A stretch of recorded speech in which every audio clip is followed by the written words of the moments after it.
Okay, so let's start with probably the biggest what if in ancient history. I think I know where you're going with this. It's 326 BCE. Alexander the Great is on the banks of the Beas River. He's basically conquered the known world. India is right there for the taking. And he stops. He just turns around and goes home. Yeah, and the story we always hear is that his troops were just tired out.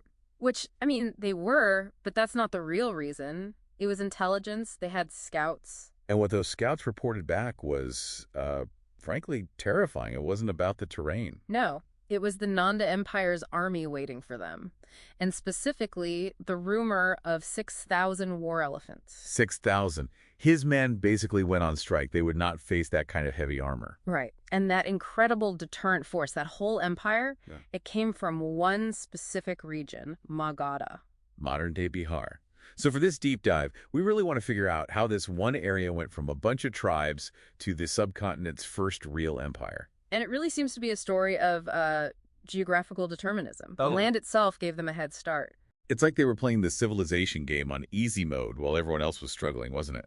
It really was. You start with defense. Their first capital, Rajgir, was a Giridurga. A mountain fort. Exactly. It was nestled inside a ring of 5 hills.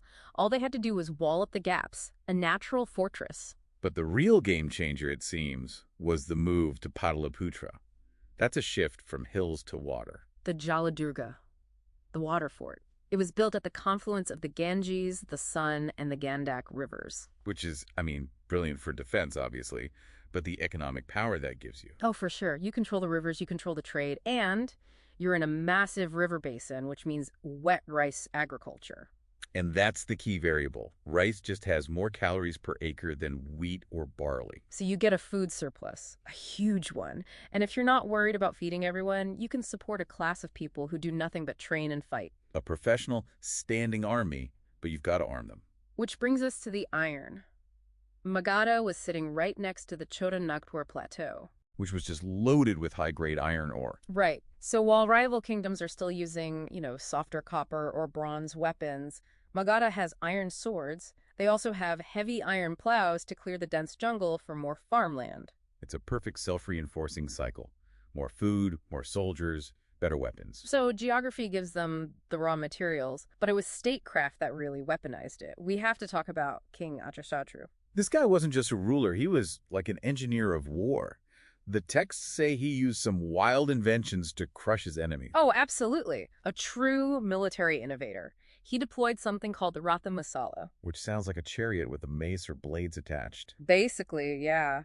An ancient tank designed to just mow down infantry, and then there was the Mahajanapadas. A giant catapult. A siege engine for hurling massive rocks. They were mechanizing warfare. But the most dangerous machine they built wasn't physical at all. It was administrative. You're talking about the Mauryan period? Kautilya's Arthashastra. Exactly. The treatise on statecraft. This is where the state becomes a surveillance machine. It sounds so modern.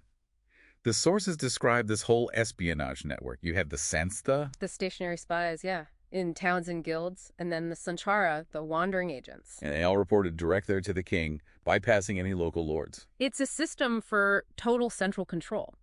But here's the fascinating tension. While they're building this ruthless, efficient police state, Magadha is also becoming a cultural crucible. This is that concept of Greater Magadha, right? Yeah. Because it was on the eastern edge of the Aryan world, it wasn't as tied to the old Vedic rules. Exactly. The social rules were more fluid. The warrior class, the Kshatriyas, were often seen as more important than the Brahmin priests. And that intellectual freedom allowed new ideas to just explode.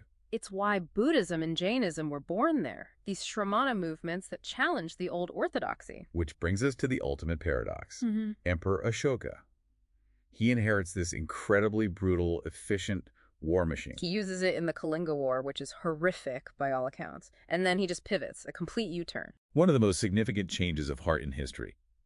He abandons Digvijaya, which is victory through war. For Dhamma Vijaya, victory through righteousness or Dhamma. But, and this is the amazing part, he doesn't dismantle the machine.